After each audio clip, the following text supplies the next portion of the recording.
Bom, vamos lá, né? Boa noite a todas e a todos que estão aqui no Instagram do Alpará. O Alpará que é o Centro de Etnicidades em Movimentos Sociais. E a gente está hoje, né, com esse momento especial, com uma live sobre um bate-papo do mês da África, que a gente vai estar conversando hoje com o Pedro Som. Pedro Som que já entrou aqui, que já está com a gente, já vou chamar ele para participar da live com a gente, tá bom?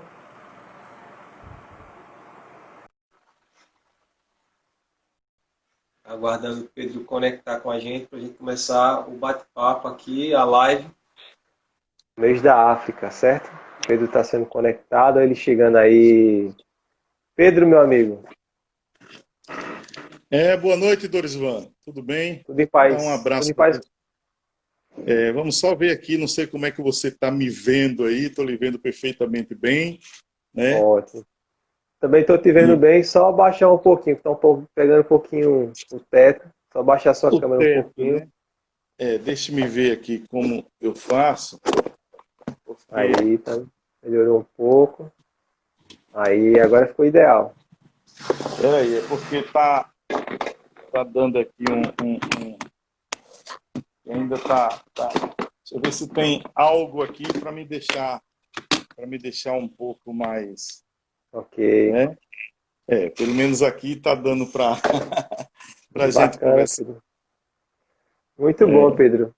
Pedro, é um prazer enorme estar contigo aqui, né? Para mim, você que é uma pessoa que é referência, né, pra gente. Você está me escutando bem, Pedro? Eu tive algum problema com o meu fone de Tô ouvido ouvindo recentemente. perfeitamente.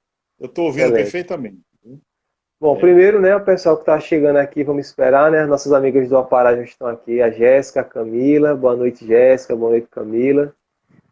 A gente vai esperando receber mais pessoas aqui, né, para participar com a gente dessa live. E a ok. proposta, né, é uma live hoje, aliás, o mês de maio no Apará é dedicado a falar sobre o tema África, né, Pedro? Porque a gente, em contraponto, né, à ideia do 13 de maio, né, surgiu uma ideia, né, uma provocação de Floriza, que é a coordenadora do Apará, para que a gente falasse do movimento negro, né, durante o mês de maio, de uma forma que a gente possa trazer mais conhecimento, mais informação, né, sobre esse tema. E você, que é uma pessoa, né, que tem conhecimento sobre a história dos quilombos, né, em especial em Jeremoabo, não é isso? É isso. É isso. Então, Doris, eu acho isso. Primeiro, eu queria parabenizar aí, né, pela iniciativa, realmente fantástica nessa discussão, nesse momento tão importante da história do Brasil, em que mais do que nunca as minorias, né, estão sendo, de certa maneira, massacradas e a história dos quilombos começa novamente a ser muito questionada, né? Eu vi publicações aí na Fundação Palmares, por exemplo, que me deixaram de cabelo arrepiado. A gente traga essa discussão e até para conhecimento, né, de todos, de realmente como é que se dá essa história. Então, assim, boa noite para você, boa noite para o pessoal do Alpará, boa noite para todos que estão aí ligados. E a gente vai aqui, né, sem querer ser o rei, o dono da verdade, mas fazendo essa discussão ampla sobre essa história dos quilombos aqui no sertão. Boa noite. Muito bom. Pedro, inicialmente, né, para quem de repente não conhece o trabalho, né, do Apará, o Apará é o Centro de Etnicidades, Pesquisa, Movimentos Sociais, vinculado ao departamento, à Universidade do Estado da Bahia. A gente tem que destacar, né, Pedro, que é um centro de pesquisa multicamp, está aqui em Paulo Afonso, mas está também em outros campos da Universidade do Estado da Bahia, e tem trazido uma colaboração muito importante no sentido da estruturação do estudo, né, da compreensão do que é o tema que o Alpará se dedica, né, Centro de Etnicidades, Pesquisas, Movimentos Sociais, e traz uma colaboração muito importante. Nós temos um trabalho hoje, né, que em relação à educação indígena, né, Pedro, que é reconhecido nacionalmente, graças a Com Deus, assim, certeza. graças ao esforço de muitos professores, muitos pesquisadores que se dedicam, né, a esse trabalho. E aí o Apará tem esse A como eu posso missão, dizer, né? né? Essa posição, essa missão de trazer um ponto de vista sobre a história, sobre as coisas como muitas vezes não nos é contado, né, Pedro? Ou como aqueles que escrevem a história não querem contar ela, né? É Eu verdade, é queria verdade. então, Pedro, que você se apresentasse, por favor, falasse um pouco de você, do seu trabalho, para a gente começar aqui a desenvolver o nosso papo. Bem, Dorisvan, eu sou Pedro Som, e aqui eu quero fazer uma ressalva que eu acho importante, porque esse som é um som com N, não é um som com M, como muitos pensam, é um som com N de navio. É Pedro Som de Pedro Filho em inglês. Uhum, Isso, Dorisvan, acho que a gente tem tempo de contar rapidamente, porque isso, eu também sou cantor, eu toco violão, sou uhum, poeta. E em um determinado tempo eu era contratado num programa para cantar música, cantar muita música internacional, né? Na época de Maurice Albert, de Christian, de, né, Don't Say Goodbye, todas aquelas coisas lá. E eu era apresentado no programa como Pedro Pereira. Então, com vocês, Pedro Pereira cantando My Mistake. Eu achava aquilo ali meio assim inusitado, porque um Pereira bem aportuguesado cantando música uhum. inglesa. Cantando Aí música em resolvi inglês, é. colocar Pedro Som, né, que é um pseudônimo que me acompanha a vida inteira. Ficou mais fácil do locutor anunciar com vocês, Pedro Som, cantando e tal. E eu fui por muito tempo do Banco do Brasil, uma casa que eu me orgulho muito. Sou administrador de formação, também tenho uma rápida formação em história em conclusão, ainda não está concluída, né? E me dediquei a minha vida inteira ao estudo de Jeremoabo e região. Meu livro, quero de primeira mão anunciar que esse ano ainda sai, um livro sobre a história de Jeremoabo. E dentro dessa história me apaixonei pela questão quilombola. Até porque, Dorislan, eu descobri nas raízes da minha família que eu sou descendente autêntico de negros, né, de quilombolas. A minha avó escolástica, era esse o nome, né, era bem negra, e a gente vem com essa descendência dela. Então comecei a pesquisar essa história. Quando cheguei a ser secretário de Educação, eu dei um fomento muito grande a essa questão quilombola, criando Semana de Consciência Negra, tentando de toda maneira fazer com que isso acontecesse. Então, dedico minha vida a isso. Hoje eu sou conselheiro do Conselho de Comunidades Quilombolas e saliento que eu não vivo numa comunidade quilombola, porque eu vivo aqui na sede, mas a minha vida inteira está entrelaçada com ele. Então, assim, sou poeta, cantor, escritor, locutor, faço programa de rádio, então faz tudo um pouquinho. Muito Tá? bem. Como eu gosto de brincar com os amigos, esse pessoal que tem tantos talentos, é um canivete suíço, né? É aquele que tem Pois é, várias funções. estamos Pô, aí. Pedro, mas a gente se conhece, né, do Apará, né? Nos encontramos em algumas reuniões, uma reunião de planejamento que teve recente, né? Que a gente estava naquela grande encontro, né? De planejamento do Apará. E eu Isso. fico muito, muito lisonjeado mesmo de poder conversar contigo, de estar aqui nesse espaço do Apará, agradecer a confiança da coordenadora Floriza, mais uma vez, e de todos que fazem o Apará. Bom, Pedro, você me disse que você pesquisou, né, teve interesse em pesquisar sobre a história, né, da população negra, né, em especial na região de Jeremoabo. Então, eu queria que você me contasse um pouco sobre a chegada, né, como é que aconteceu, então, a povoação desses povos originários da África na nossa região, né? Como que é que você descobriu até então no seu trabalho, o que é que você É, trouxe para a gente? na verdade, sempre me dá um prazer de contar essa história dos quilombos aqui, dos negros aqui, porque, na verdade, a formação do povo jeremoabense tem tudo a ver com a questão do negro. Porque, veja, Dorisvão, o negro começa a chegar no Brasil aí por volta de 1530, né? Eles já começam a serem trazidos para o Brasil, com aquela limitação de até 120 escravos, para aqueles grandes fazendeiros, e aquela questão toda. Bem, o primeiro indício de negros aqui na nossa região se dá por volta de 1563, quando Garcia Dávila, o grande Garcia Dávila, o senhor da Casa da Torre, recebe essas terras de Sesmaria, né?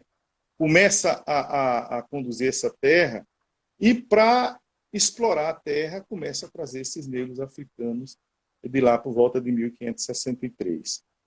A partir daí os negros se instalam, os índios ainda estão naquele sistema de conquista com os jesuítas, né? Até que por volta de 1669, ali o Garcia Dávila, irritado com os jesuítas, ele termina expulsando os jesuítas aqui do Brasil, daqui da região, e com eles também expulsa os índios. Nessa oportunidade, ali, aqui onde hoje é o Hospital Geral de Jeremoabo, a gente já tinha ali atrás uma comunidade indígena, uma ermida. Na verdade, não era uma igreja. Nossa Senhora de Brotas não era uma igreja, era uma ermida. Porque a ermida era exatamente para catequizar os índios, era para servir ali para o senhor do engenho. Quando os jesuítas começaram a ensinar aos índios de que a terra era deles e que aquele povo estava chegando ali de fora, então realmente a coisa ficou um pouquinho complicada e eles terminam expulsando os índios. Ora, com a expulsão dos índios, quem é que sobra para conduzir essa terra? Exatamente os negros. Então, olha bem, os negros ele tem uma importância fundamental nessa questão da formação do nosso povo. Claro que ficaram alguns poucos índios ainda por aqui, que já estavam domesticados, mas a maioria vão embora e aí ficam os negros aqui na região. Então, a nossa origem mesmo, de chegada de escravo aqui, ela tem uma data de 1563, que quando se registram os primeiros escravos aqui nessa região. Bem antiga mesmo, né? E, Pedro, esse processo assim da chegada, claro que também com muitas rupturas, né? Porque a gente entende que existia esse processo de escravidão mais perto do litoral, né? Isso, que naquelas grandes cidades. E aqui no interior também, assim, tinha alguma particularidade, por ser mais afastado dos grandes centros urbanos? Na verdade, Dorisvan, os negros vieram aqui, eles catequizavam os índios para a exploração agropecuária. Era essa a finalidade, né? Quando os índios se vão ali, os negros começam a fazer esse papel ali, né? O Garcia Dávila, ele fazia aqueles currais, né? Ele colocava em cada canto ali um par de bois, colocavam instrumentos para colher, para cuidar da lavoura, né? Então, para essa exploração agropecuária, foi que os negros começaram essa particularidade, quer dizer, em outros lugares eles foram cuidar de fazendas de café e às vezes e tal, não, mas aqui era agropastoral, agropecuária mesmo comum, feijão, o milho ali, né? Tanto que Jeremoabo era uma passagem muito grande, por exemplo, de quem vinha do norte para o sul, né? E aqui se fazia aquele grande caminho da boiada, que aqui era uma pausa para descanso de quem vinha lá do norte para o sul, trazendo essa boiada, né? Então, essa pausa aqui, com esses homens aqui fazendo esse cultivo e cuidando desse gado, foi que começou a originar aí o nosso povoamento, o nosso Jeremoabo, né? Então, eles eram para exploração agropastoria. Certo. E aí, Pedro, você me trouxe aqui também alguns pontos, né, para a gente ir destacando. E quando foi que a gente sabe que no Brasil foram cerca de 300 anos, né? Isso, o processo de trazida, né, de negros da África, né, através desse Isso, processo mais um pouquinho, brutal da né? É escravidão. quase 400 anos. Agora, é interessante se a gente se reportar a história, por exemplo, dos primeiros quilombos. Essa que é interessante, porque quilombos, é claro que a gente tá no meio aqui que todo mundo sabe que quilombos é aquele povo que fugia ali dos patrões e terminavam fazendo ali aquelas aglomerações onde eles mantinham ali os seus costumes, as suas atividades. Porque o negro, quando veio para cá, ele foi extraído de tudo, né, Dorisvan? Assim, até o nome deles era trocado, não tinha mais aqueles nomes que eles tinham. A religião eles não podiam, sabe, cultuar. A alimentação era diferente, então tudo era muito diferente. Então, quando eles fugiam, esses quilombos, eles eram um pouquinho de como eles eram na África, né? Então, isso. E os primeiros quilombos aqui na região, é interessante. a gente vê a história do Quilombo dos Palmares, que é o maior, em 1655, por exemplo, né? E aqui, na nossa região, em 1680, olha, quer dizer, praticamente 25, 30 anos ali depois de Quilombo dos Palmares, a gente já tinha quilombos aqui na região. Grandes historiadores, né, em seus livros, nas nossas pesquisas, nós descobrimos que o quilombo de Jeremoabo, assim com esse nome, Jeremoabo com J, quem quiser pesquisar aí, vem de 1680. Ou seja, essa luta, essa busca da liberdade, é uma coisa que vem com o negro do primeiro instante, né, quando ele vem da África para cá. E a nossa região também é pontuada. Claro que aqui era a região dos grandes coronéis, a região dos grandes barões, não era uma coisa fácil. Você falou disso aí, eu ia até fazer essa provocação, porque Palmares é marcada muito pelo conflito, porque incomodou, né, o poder imperial, né, de forma que eles foram brutalmente Exatamente. atacados, né? E em Isso. Jeremoabo também aconteceu algum processo assim de conflito por conta dos poderosos da época? Olha, eu estava, inclusive, esses dias pegando um relato de um bandeirante chamado Fernão Dias. Não é aquele grande Fernão Dias que a gente conhece do livro de história, mas era um Fernão sergipano, de certo esse nome em português, que ele foi contratado por alguns dos proprietários exatamente para caçarem quilombos. Esse Fernão Dias chegou, inclusive, porque assim, bom no entendimento dessa história, a gente vai aprendendo, por exemplo, quando Fernão Dias foi contratado, ele foi contratado para derrotar os mocambos. É assim que a gente vê na história. E o que eram os mocambos? Eram exatamente os quilombos, porque os mocambos, lá em Portugal, quando começaram as primeiras fugas ali, então eram chamados mocambos. Quando a gente veio para cá, era chamado mocambo. Depois é que passou para quilombo. E esses mocambos foram extremamente caçados por Fernão Dias. Ou seja, nossos negros nunca tiveram um instante de paz, porque a todo instante era caçado. Diz a história, aí sem relatar muito quanto, como foi, que muitos negros foram também dizimados aí por esse Fernão Dias.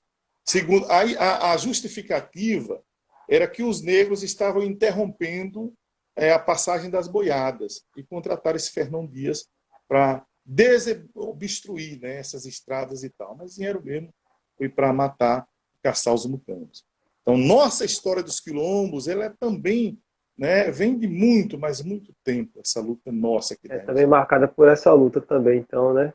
Então, assim, é Claro, interessante porque muitos a gente conflitos. estuda um pouco da história que nos contam, né, nas escolas, ou que os meios de comunicação nos permite ter acesso, né?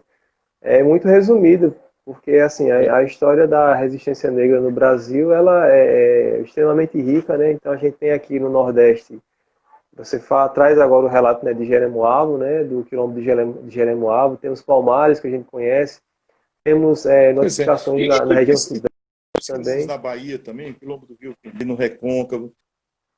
É uma história que precisa ser conhecida, né? Porque é interessante essa história de conflitos, quando a gente coloca conflitos, que em determinado momento, Dorisvan, e olha o contexto que eu coloco aqui agora, quer dizer, em determinado momento foram tão habilidosos que eles conseguiram transformar os escravos em parceiros deles, mesmo estando lá, mesmo sendo, Professor de Dorival certa mandando um maneira, abraço aqui. Boa sabe, noite, professor Dorival. vilipendiados. Oliveira, Dorival, do grande Dorival. Né? Então, assim, mesmo sendo massacrados, perseguidos, os coronéis foram muito sabidos, entre aspas, em transformá-los em parceiros. Então, a gente tinha negros que endesavam esses coronéis assim também. Por exemplo, eu comecei contando a história da minha avó escolástica. Minha avó escolástica, eu pesquisando a história dela, ela ainda usava, por exemplo, o Coronel João Sá. Agora, sabe por quê, Dorizão? Eu vim descobrir isso depois, e se alguém da família estiver vendo isso, vai entender. Quer dizer, o Coronel João Sá, ele dava todas as semanas à feira a minha avó, aquela cesta Sim. básica, aquela, sabe, aquela coisa lá, com o intuito exatamente de cativar, e isso cativava ela. Mas cativava de uma tal maneira que era Deus no céu e Coronel Gonçalo na terra para ela, que era uma Sim, negra, sim. fugida, acorrentada, sabe, sem terra, sem, sabe, sem espaço nenhum. Então, em determinado momento, eles foram muito habilidosos nisso, de saber trazer para eles todo esse povo aí também, né? E essa Mas sobre a história da é uma ideia bem, é bem uma estratégia, né, desses povos. Aí a gente vai pegar lá pela origem da Europa, que era bem tradição deles chegar para essas pessoas, né, esses grupos que eles queriam criar vínculos, dar esse tipo de troca, né, Pedro? Então, assim, a própria é chegada aqui uma na. espécie de imperialismo, né, Dorizão? Uma espécie assim de. Eu tenho o comando, né, mas ao mesmo tempo. Na verdade, quando eu faço essa provocação, é uma provocação para a gente fazer uma reflexão de todo o Sim, sistema sim, político que a gente tem. sim. Né? Porque assim, o sistema político não é assim. Quer dizer, eles terminam, os grandes coronéis que compraram as suas patentes foram embora, mas a gente tem ainda inúmeros coronéis políticos que comandam o nosso povo ainda assim. Se aproveitam da pobreza para essa exploração, que o marxismo às vezes coloca tão bem, né? Essa questão da exploração de uns pelos outros, da subserviência, né? E chegar ao ponto de endeusar realmente esses políticos, esses coronéis e esse povo, né? Mas os quilombos aqui, no caso, em Jeremoabo, né? Eles chegaram a sucumbir totalmente, como aconteceu com a história de Palmares, ou ele foi mitigando aos poucos, Pedro? Você conseguiu identificar isso na sua Essa pesquisa? Como foi que isso? uma pergunta interessante, por exemplo, que é o seguinte: na verdade, eles começam a se espalhar, tem um momento de crescimento. Depois eles caem, porque você não vê falar muito nessa questão de quilombos, mas eles renascem depois. Quando começa a lei do sexagenário, que já é um misto, né, de quilombos com pessoas livres e tal, que se juntam ali, mas que, de certa maneira, eles não têm ainda força, ainda vivem como quilombos, isolados e tal. E aí vem a grande questão, que é de Antônio Conselheiro, que é a questão de Canudos. O que é que acontece com Canudos, né? Quando, primeiro, que a abolição da escravatura de 1888, ali é uma questão, eu diria, para boi dormir aquela história, né? A Uhum. princesa que precisava, a pressão da Europa para libertar os nossos escravos. Aí liberta nossos escravos, e em 1888, eles, quando saem da porteira para fora, né, com uma mão na frente e outra atrás, e cadê minha casa? Né? E cadê minha terra? Né? E Foi cadê para minhas trás. coisas? O que é que eu vou comer? O que é que eu vou viver? E muitos deles terminam voltando Uhum. os fazendeiros, quase que ajoelhados, pedindo, né, implorando que, olha, eu pensei que era diferente, me acolha de volta aí e faça de mim o que quer. É. Bem, quando surge Antônio Canudos, né, quando surge Antônio Conselheiro ali em Canudos, que ele começa a vender aquela ideia da terra, sabe, de leite e mel e tal, coincide exatamente um pouco com essa história da escravatura em 1888, né? Antônio Conselheiro vai até 1900 e pouco, né? E muita gente começa então a correr em busca de Antônio Conselheiro. Bem, Uhum. nesse momento, você vê também novamente uma queda imensa na questão dos quilombos, porque muitos dos nossos quilombolas, eles correram, não tinham o que fazer, Antônio Conselheiro, aquela imagem, eles correram ali para Canudos. Vale É. ressaltar que nessa época muitos ainda prestavam serviço aos coronéis. O Barão de Jeremoabo, que um pouco tempo depois implanta a questão da indústria canavieira aqui, tinha muitos escravos, né, prestando serviço a eles, e nisso ele tem uma influência grande na questão do encerramento de Antônio Conselheiro. Então, os quilombos eles vão, eles sobem, depois eles descem, e depois eles ficam. Você veja que eu estava falando inicialmente aí na questão Mucambo, a gente tem muitos lugares ainda chamado Mucambo. Esses dias o pessoal do Sítio do Quinto, do Mucambo de Sítio do Quinto, me chamou, porque, Pedro, vamos, entenda que essa comunidade realmente é remanescente e tal, e fizemos lá uma série de estudos, de pesquisas e tal, e vi que esse nome Mucambo é porque realmente era uma comunidade que tinha uma ligação negra. Agora, eu não diria que era uma comunidade quilombola, porque quilombola é aquele que fugiu e estava ali. Eles não, eles prestavam serviço ao Barão de Jeremoabo e à noite vinham para suas casas, mas tinha toda essa. Eles não eram fugidos, não eram quilombos. Então, os quilombos vão e vêm, né, até que chega Antônio Conselheiro, leva um pouquinho dos quilombos. Com a saída de Antônio Conselheiro, novamente eles voltam a se reunir nas suas comunidades. Essa é a história.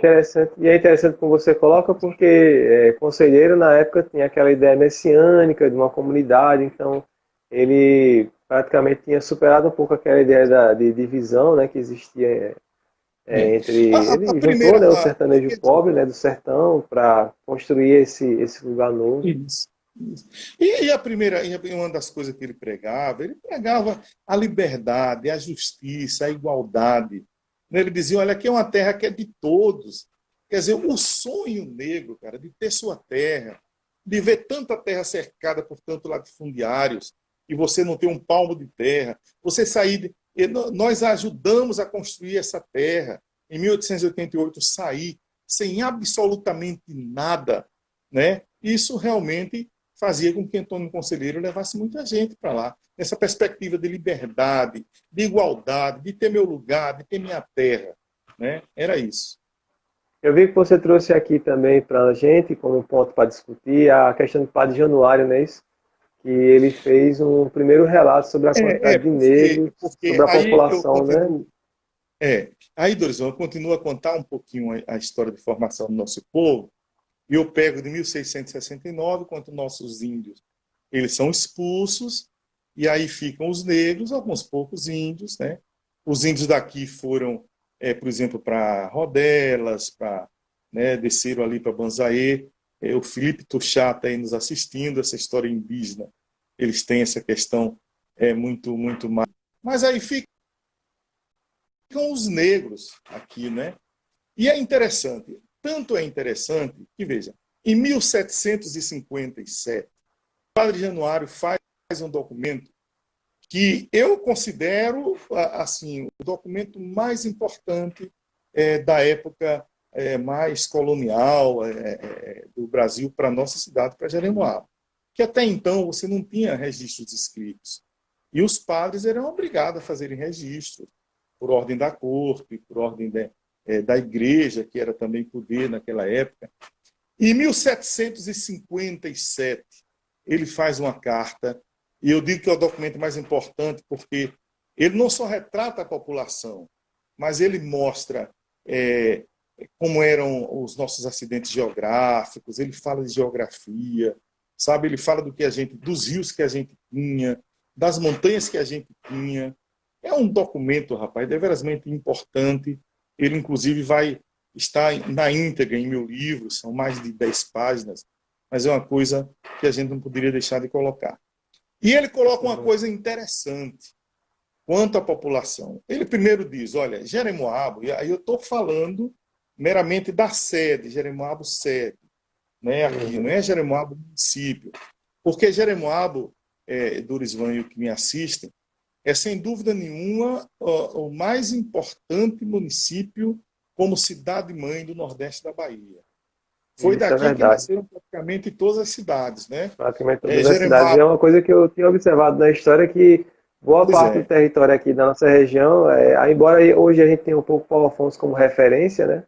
Mas Jeremoabo, na verdade, foi uma referência para a região, né?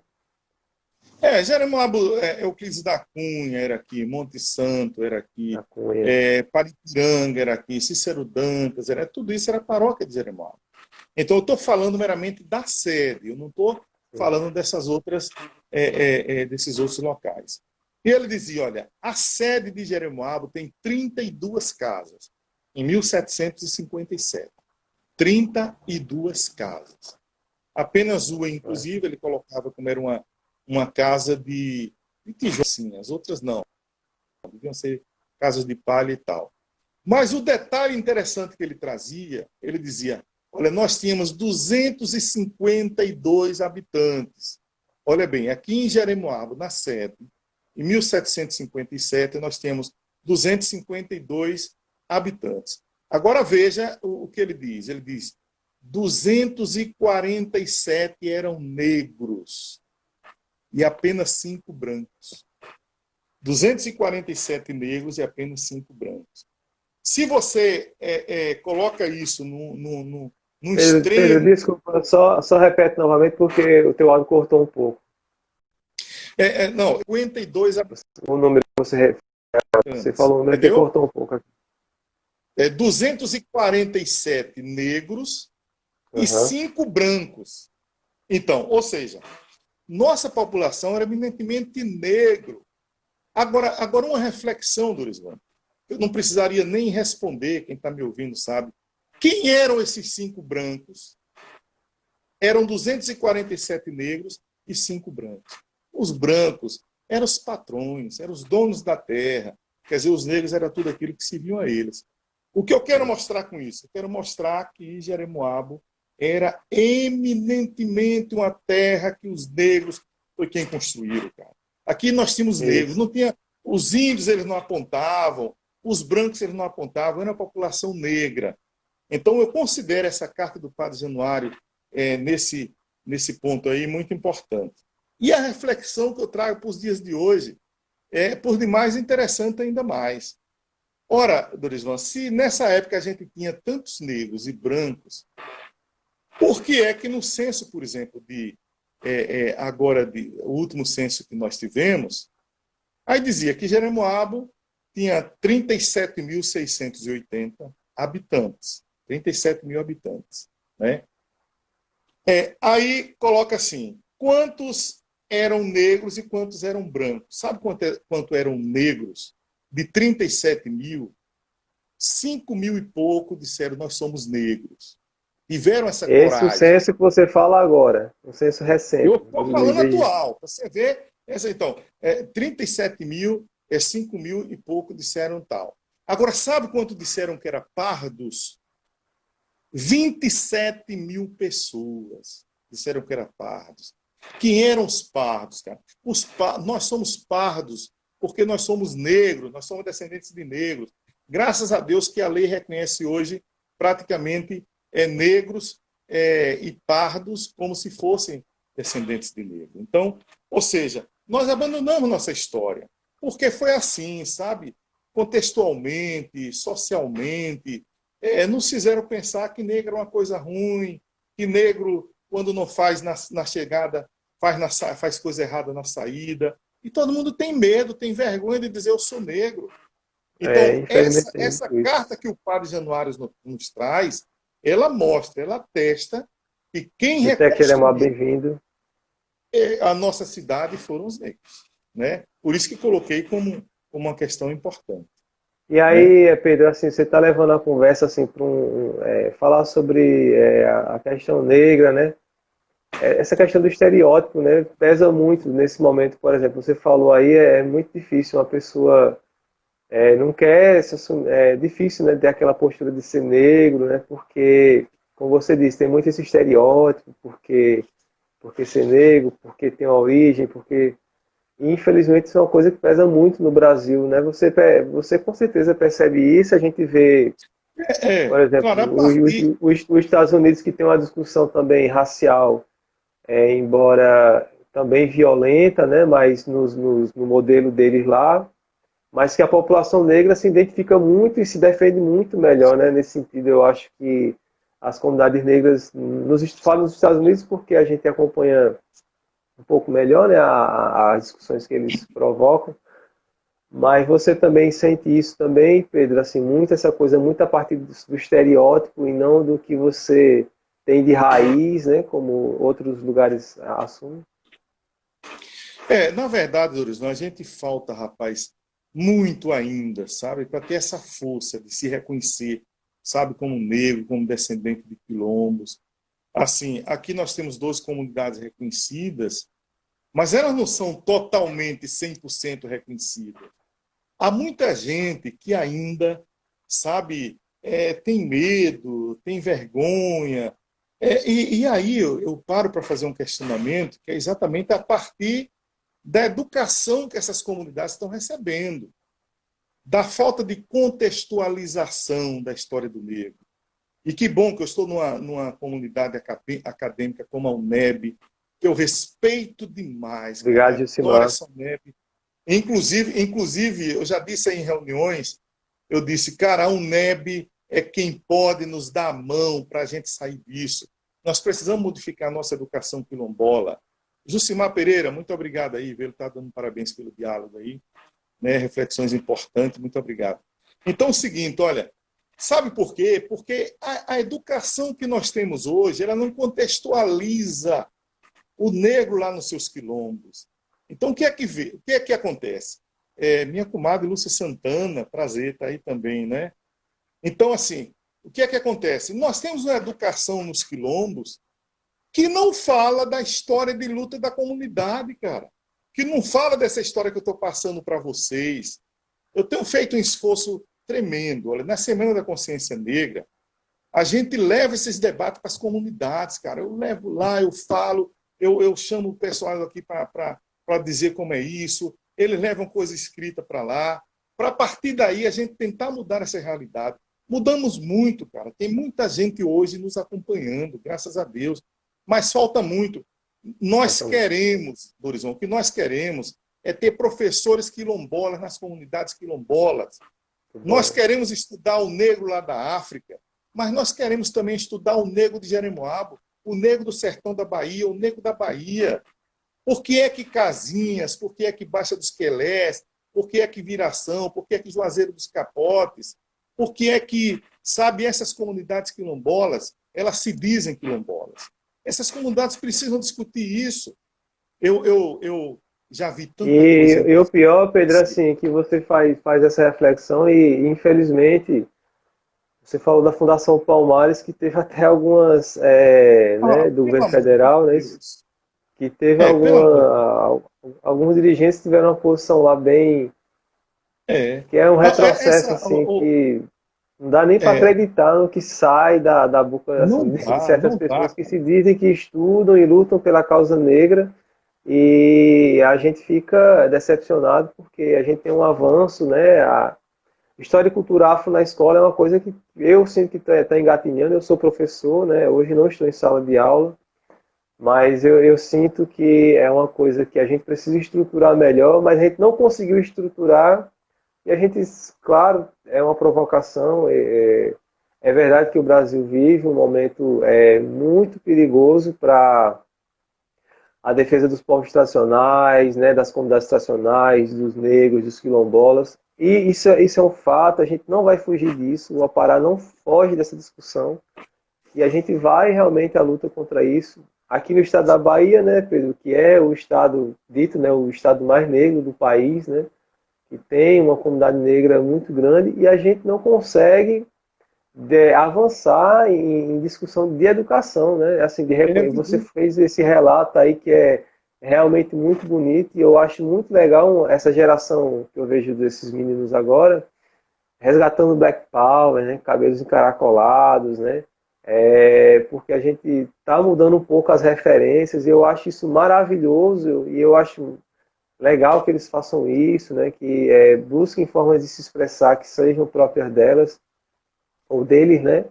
Então eu fico preocupado com essa discussão. Quem é professor que está aqui na live, né?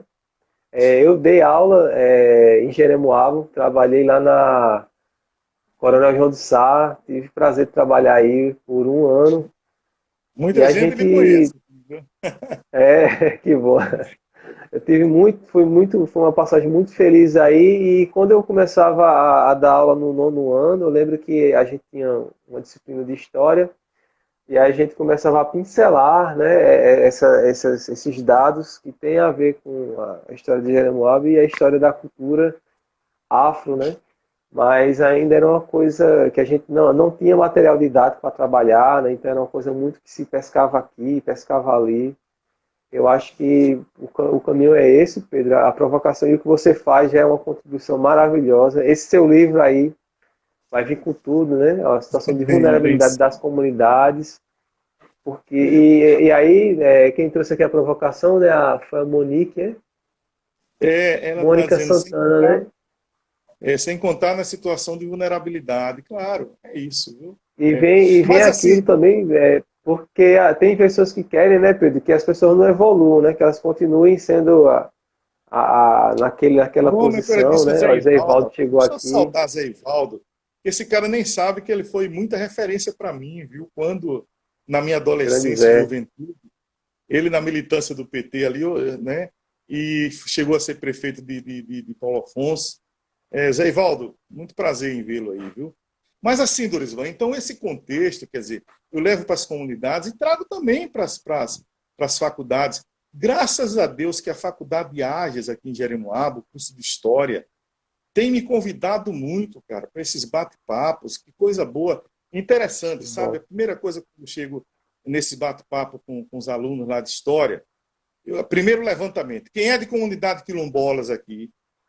Aí ficam ali pelo canto, tá? Um tem mais coragem de dizer eu sou, outro não. Eu começo a enumerar as comunidades quilombolas. Quem é dessas comunidades aqui? Aí alguns já aparecem ali e tal, né? E eu acho que agora essa questão a Leda Duran, prazer, e essa questão da pandemia atrapalhou um pouquinho, que eu estava assim num grande planejamento que eu pensei, eu digo, rapaz, eu vou reunir esses universitários das comunidades quilombolas, para fazer com eles, aí eu peço até ajuda, quem sabe o Neve pode me ajudar nisso, fazer com eles momentos de reflexão, de discussão, para a partir deles, cara, a gente ocupar essas comunidades com essas discussões. Mas é assim, é por isso, por essas coisas, que a gente não consegue, viu, Dorisvan, fazer com que todos eles tenham, sabe, no peito, esse grito forte de dizer assim, eu sou negão, né? Você ainda não tem. Segundo ponto é a questão da cultura. Eu falei na educação, mas tem a questão da cultura também. Quer dizer, a nossa cultura é totalmente massacrada de maneira geral. Né? Se você pegar isso, é de maneira geral. O tipo de música que a juventude curte hoje. Eu sou muito eclético, eu gosto de muita coisa, não quero aqui condenar, viu, juventude? Mas é uma reflexão, de muita coisa que, sabe, Mônica Santana disse que minha mãe nasceu nessas comunidades e nos ensina coisa maravilhosa. Pois é, recuperar essa cultura.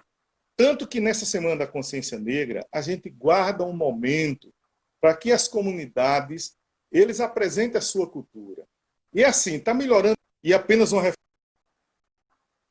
reflexão, não quero condenar aqui as comunidades, mas que aí você vai, olha, cada comunidade tem que apresentar um momento cultural importante da comunidade.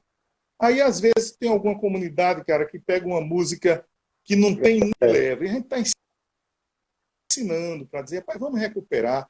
Que bom que viração, se tiver de alguém da viração aí nos assistindo, que bom, cara, esperando, cara. Danças, sabe? Coco, quilombola, como Casinhas, rapaz. Casinhas me encantou com a dança do piripá, que é uma dança meramente quilombola, que eles já estão recuperando. As outras Olha que comunidades estão legal. correndo atrás para recuperar. Né? Então, isso é importante. Então, acho que esse viés, sabe? Essa dupla cultura e educação é capaz de transformar o nosso povo. É por eles que a gente vai ter que caminhar. Zé Ivaldo, duas grandes figuras, Petição e Dorisvan, está aí dizendo. Viu? Muito bom. Então, Pedro, eu estou ansioso assim pela ideia do teu livro. Tenho certeza que vai ser mais uma contribuição para a história, né, do povo negro aqui da nossa região. E eu quero ver, passando essa É, pandemia, fazer um lançamento bem bacana, fazer uma coisa aqui com o pessoal do Apará, fazer uma coisa bem legal também. inicialmente eu pensei em julho e agosto, rapaz, mas para mim parece-me que essa pandemia não vai dar certo, não. Talvez, mas o livro tá prontinho, estamos na fase de revisão. Estou agora ultimando a bibliografia dele, as referências bibliográficas, mas assim, tem muito documento importante, muita coisa. A gente vai, aos poucos, já tive uma contribuição muito grande, viu, Dorisvan, de dar muita coisa de pesquisa, que até a data que se comemora o aniversário da nossa cidade aqui é errada, e a gente está fazendo isso. É mesmo, Mas é é isso aí. interessante isso, essa reflexão essa reflexão do negro, essa reflexão dos quilombolas, essa reflexão sabe, da formação do povo de Jeremoabo que deve a eles, é uma coisa muito importante. Agora, é importante ressaltar também, Dorisvan, que é uma luta que não para nunca, e agora a gente viu a Fundação Palmares, quando você fala, tem também as diretrizes curriculares estaduais para a educação escolar quilombola, que precisam de uma visibilidade, muito importante isso aí, cara, muito importante. Quando eu estava na Secretaria de Educação, Dorisvan, a minha ideia era fazer um livro didático para as comunidades quilombolas. Eu cheguei, inclusive, a contratar o professor Bill Vicente, de Recife, que junto comigo a gente estava dando para fazer um livro didático, cara. A ideia era essa, um livro mostrando essa história que eu estou contando e tal. E essas diretrizes do Estado da Bahia são boas, são excelentes. Inclusive, começaram uma série de discussões aí, e eu vou até dizer, inclusive, sem o movimento quilombola de Jeremoabo.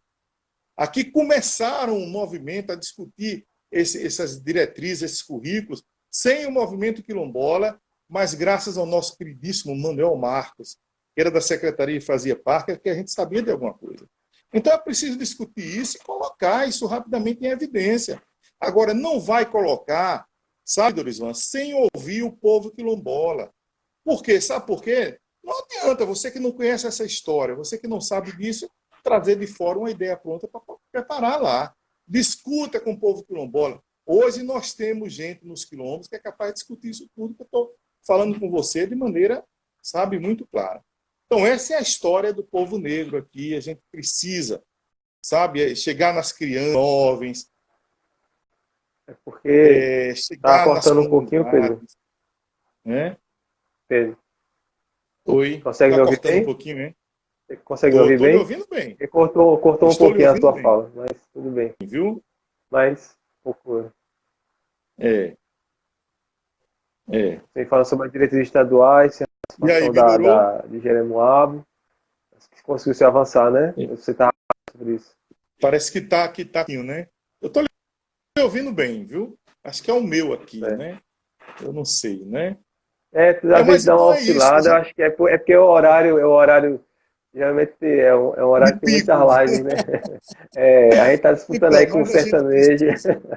Eu brinco com o pessoal. Eu dizia só para repetir que a gente precisa, sabe? Chegar nas crianças, chegar nos jovens, sabe? Chegar nas mulheres, chegar nos adultos em si, nos homens. Rapaz, olha, nesses terreiros, cara. Olha aqui, a gente tem na Baixa da Lagoa um terreiro. Esse terreiro, rapaz, a gente carrega para participar conosco lá. Um terreiro de Umbanda lá. Né? E na Semana de Consciência Negra eles estão com a gente lá, sabe, dividindo, participando. Eu estou só vou ler aqui, que acho que é importante. Essas questões que você está apresentando, significativa para o território semeado Nordeste 2, claro, envolvendo professores, comunidades, universidades. Tu já viu, Dorisvan? A ideia, eu discuti inclusive isso já com a deputada Fátima Nunes, que está me apoiando nessa investida. A grande ideia é a gente fazer um grande seminário, audiência pública territorial. Olha, nós temos quilombos. Nós temos quilombos hoje em Jeremoabo, são 12. Nós temos quilombo em Antas, reconhecido, estou falando reconhecidos, que é Raso do Veloso. Nós temos quilombos reconhecidos em Banzaê, 4 comunidades. Nós temos comunidades reconhecidas em Cipó, que são 2. Nós temos comunidade em Fátima reconhecida, que são 2. Um monte de mais comunidades e mais municípios querendo serem reconhecidos, né? E mais municípios querendo serem reconhecidos, né? Então, dá para a gente fazer uma discussão ampla, agregar esse povo. A hora agora, minha gente, a hora agora no Brasil é de união, é de junção, é de coletividade. Ninguém, cada um no seu lado, vai fazer nada. Acho ótimo, acho excelente a provocação. E é bom assim, tipo,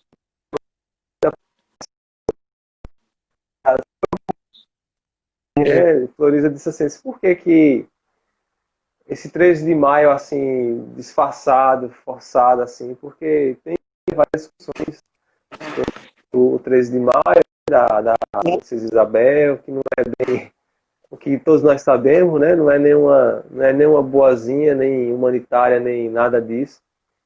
Mas fazer umas releituras que pegar como um ponto de protesto mesmo, né, Pedro? Assim, de contraponto. Eu vi uma discussão, Lázaro Ramos, que Inclusive, é uma pessoa que isso, abraça muito a causa, ele traz ajuda reflexões muito. importantes.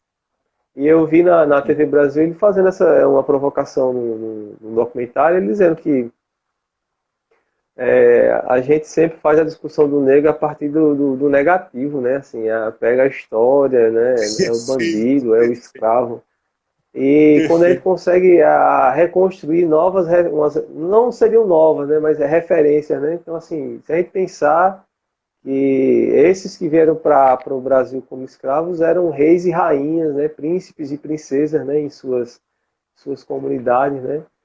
Eu lembro que quando saiu aquele filme o Pantera Negra, né, a juventude negra vibrou muito, porque pela primeira vez você tinha um negro como protagonista, né, com um núcleo de atores que falavam sobre o seu orgulho, sobre uma comunidade avançada, e é muito diferente do que sempre se colocou, né, Pedro, em relação à cultura pop, né, que se fala dessa coisa de quadrinho, de histórias, mas uma Exatamente. referência muito legal. Eu achei muito legal porque o pessoal se empolgou muito. Eu também achei muito positiva aquela percepção. É claro, é uma coisa que é colocada também a quem do mercado, né? O mercado quer vender aquele filme, mas é legal ter essa referência, né? Que o menininho quer ser um Pantera Negra, né? Quer É ser verdade. um guerreiro africano de Wakanda. Eu acho isso muito legal.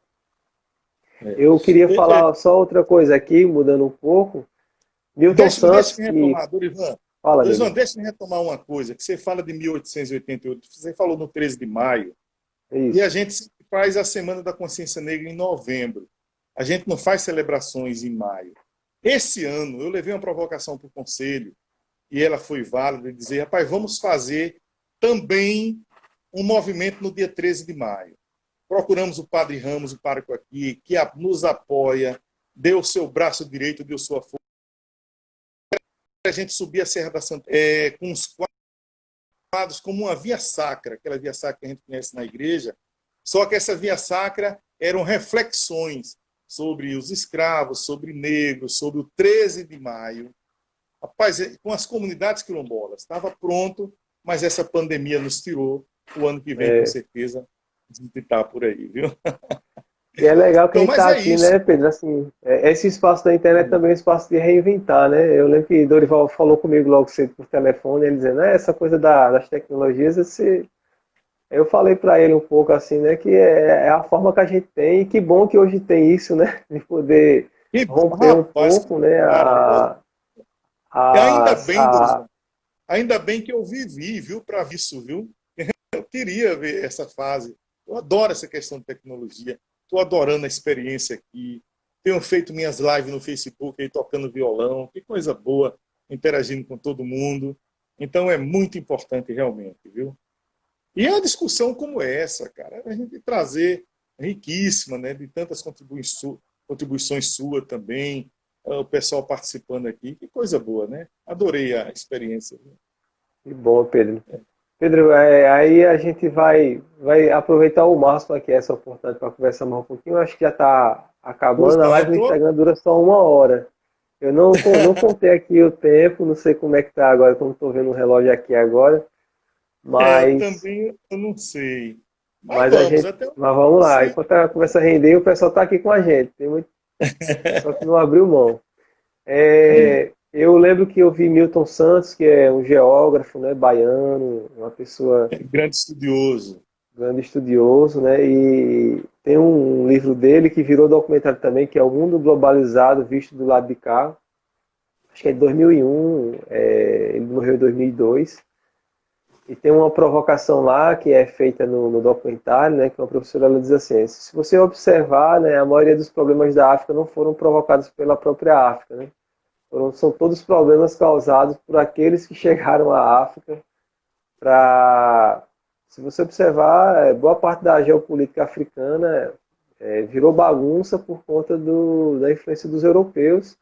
E até quando eles se Verdade. retiraram, eles se É, retiraram fazendo bagunça, né? É. E termina impondo, né, uma cultura diferente, um jeito de ser diferente.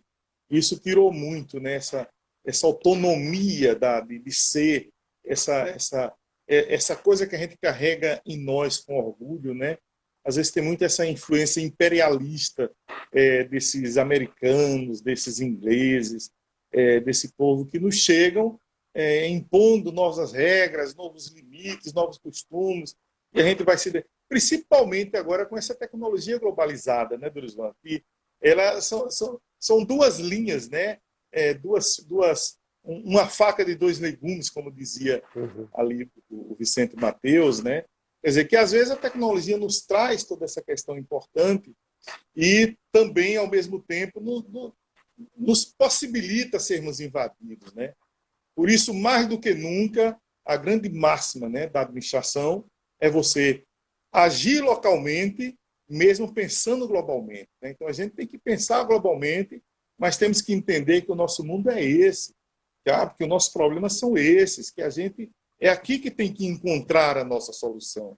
Nós não queremos que pessoas venham de fora nos apontar soluções. Nós temos soluções. O que os negros precisam é de terra para trabalhar, sabe? É de apoio. Quer dizer, agora começa quando a comunidade é reconhecida, começa a grande luta, sabe? Que é ter de volta a sua terra. E aí muitos negros assassinados, muita gente não tem coragem desse enfrentamento. E esse é que é o grande problema, né? O problema não é ser só reconhecido como remanescente. O problema é, e agora?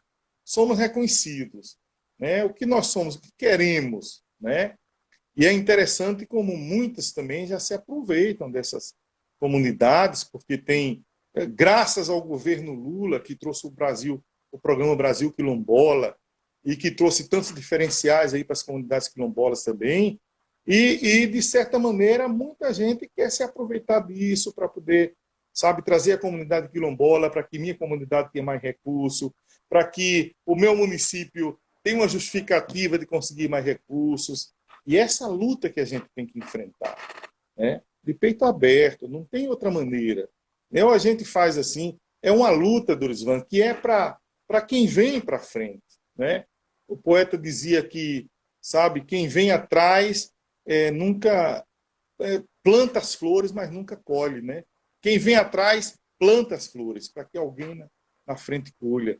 Eu acho que o pensamento é esse. A gente não pensa que o Pedro, movimento desculpa, quilombola vai cortou novamente agora. agora. O poeta planta as flores, mas Quem vem atrás planta as flores, mas quem colhe é quem está lá na frente, né? Então, é uma parábola, né, que mostra que às vezes a gente tem que preparar os caminhos para que outros na frente venham a colher essas flores, né? Então, o que a gente faz hoje, e tem muita gente das comunidades quilombolas que já entende isso, é fazer essa luta nossa, para a nossa geração futura, a gente sabe disso. Melhora um pouquinho para nós aqui, melhora, mas mais ainda para as nossas gerações futuras. Essa é a luta do movimento quilombola. Bom, Mas gente, é a gente está assim, chegando perto do final aqui da live. Alguém quiser deixar alguma pergunta aqui agora, né? Aproveitar esses minutos finais para a gente fazer algum é comentário. isso. Agradecer já quem já participou com a gente aqui, mandando comentários, mandando perguntas, mas a gente está chegando já perto de concluir 1 hora de live. Pedro, eu vou pedir então, enquanto o pessoal vai mandando aqui, ou se surge, né, algum questionamento, alguma pergunta sobre o seu trabalho, sobre a temática quilombola, Isso. quilombola do sertão. Eu queria então que você fosse então, trazendo um pouco das suas considerações finais. Então, as minhas considerações vai muito nessa linha, sabe? Nessa linha de reflexão, sabe? De liberdade, do que somos, sabe? Do que queremos, dessa força de gritarmos realmente que somos negros e queremos nosso espaço. Eu coloquei aqui alguns dados estatísticos do censo para mostrar que, olha bem, a gente vem sabe, praticamente de uma comunidade que só tinha negros e que hoje que muitos não têm coragem de dizer, sabe, que eu sou Pedro, só negrão, se eu te que eu sou interromper um negro. minuto, ó. Acabou de aparecer o aviso aqui do Instagram, essa live vai fechar agora, que ela completou Ah, 1 hora, na foi? verdade. Aí eu vou te chamar de volta para você fazer para encerrar, né? O Pedro Som estava fazendo as considerações finais dele. E a gente vai voltar agora só para esse momento de encerramento mesmo. A gente agradece Camila, agradece a todo mundo que esteve com a gente aí acompanhando. Dorival, obrigado a todo mundo que esteve com a gente até agora. Esperando só o Pedro voltar para a gente fazer as considerações finais dele e encerrar essa live de hoje, que tem como tema os quilombos no sertão, certo? Obrigado por todo mundo que esteve com a gente até agora, acompanhando a live. É um momento de aprendizado. Pedro, um pesquisador, né, da temática quilombola, quem esteve com a gente aqui percebeu, trouxe muitas informações interessantes, muitas informações importantes. Só esperando o Pedro voltar, né? Ó, o Pedro está aqui, o Dorival também quer. A gente conversa então. Deixa eu só ouvir as considerações do Pedro final. A gente vai encerrar. De volta. Pedro, pronto. Então, só para encerrar, a gente calculou por um pouquinho.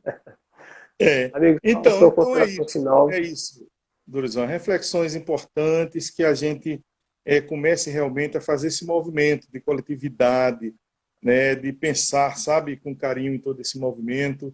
Eu agradeço muito a todo mundo que participou, né, aí que a gente está sempre à disposição, viu, Dorizão? Na hora que quiserem, a gente está à disposição, tá? Muito obrigado mesmo, foi uma experiência fantástica. Eu acho que fica gravado aí na Alpará, né? Eu quero uma gravação. Fica. Essa live já está salva já no IGTV aqui do Alpará, para quem quiser dar uma conferida no papo. E eu que agradeço, Pedro. Eu fico sempre. Eu digo que uma conversa é boa quando você sente que saiu dela diferente do que entrou. Eu sinto que saí diferente. Aprendi muito sobre o seu trabalho, sobre a causa quilombola, né, aqui na nossa região, porque a gente fala às vezes quilombo, às vezes parece uma coisa distante, né? É uma coisa nossa, né, da nossa região, da nossa casa, né? E eu fico muito lisonjeado. A Camila, né, a Doce Can, agradecer as contribuições de Pedro, foi extremamente importante. Obrigado, Camila, por ter ficado com a gente até agora. Dorival também, que estava aí com a gente até agora. E é isso, amigo. Que vem a live e o livro, com certeza. E o livro. Tá bom, então. Pedro, era isso, então. Muito obrigado, amigo, e até a próxima. Alessandro Dantas entrou agora, já estamos terminando, né? Tairá Jurunto Chá também. Mas aí o tempo da live já esgotou. Mas depois vai estar arquivado aí, todo mundo vê, né? Isso, depois quero mais. Quando o seu livro será lançado? O livro deve sair, viu? Daqui, passando a pandemia aí, a gente já vai providenciar, viu? É um livro muito interessante. Eu conto toda a história de Jeremoabo, sabe? De 1530 até hoje, com documentos, com coisa. Tem muita coisa interessante, viu? Ayrton Costa entrando, mas a gente já... Vai ser imperdível mas mesmo. Essas era reflexões isso, do livro aí. Se alguém trouxer alguma pergunta aqui, dá tempo ainda, né? O Pedro tem mais um pouquinho para atender a gente, né, Pedro? Por favor, foi me alugar aí tanto, né? Mas tem alguma coisa, por exemplo, o Barão de Jeremoabo e a questão do negro de Canudos. Um dia a gente ainda pode comentar sobre isso, né? Ele que foi um grande fomentador ali do término de Canudos. Isso porque os escravos começaram a sair das fazendas dele para ir lá para Canudos. Então o Barão de Jeremoabo inventou aquela história, sabe, de que Antônio Conselheiro era monarquista, queria restabelecer a monarquia. Na verdade, ele queria era os empregados de volta, né? Então é isso, a ligação que Jeremoabo tem, por exemplo, com Recôncavo, né? Porque isso era uma história que eu queria aprofundar ainda um dia, sabe, Dorizão? Porque o Barão de Jeremoabo ele tinha fazendas aqui e tinha também lá no Recôncavo. E ele vivia levando os escravos daqui para lá, de lá para cá, ali em Cruz das Almas, sabe, naquela região ali. Então a gente tem, eu diria, um umbigo, sabe, uma coisa umbilical ainda nos ligando aí àquela região. Mas é isso, abração a quem Para mim foi um desafio. Eu confesso que hoje eu não estava muito bem de saúde. Esse é Falei contigo perigoso, mais rapaz, não cedo, estou bem, eu digo. bem, sentindo bem Mas foi ótimo. sintomas de É, resfriado, bem é, pesados, mas eu não podia perder esse momento. Eu disse, eu vou as levantar, tomar um coisas, café né? quente ali para É. acompanhar essa live e ter esse prazer. Bom, gente, a gente encerra por Meu aqui caro, então. Muito preciso obrigado a aí, viu? todos. Eu só quero terminar essa live Fala, dizendo Pedro. assim: eu sou negão, meu coração é a liberdade. Boa noite. Ajudar. Travou, não saiu Aí, canto, não é possível. pode. Puxa de novo aí o canto. Eu sou negão, meu coração é a liberdade. Um sorriso negro, um abraço negro, traz felicidade. Boa noite para todo mundo, muito obrigado. Estamos aqui, viu?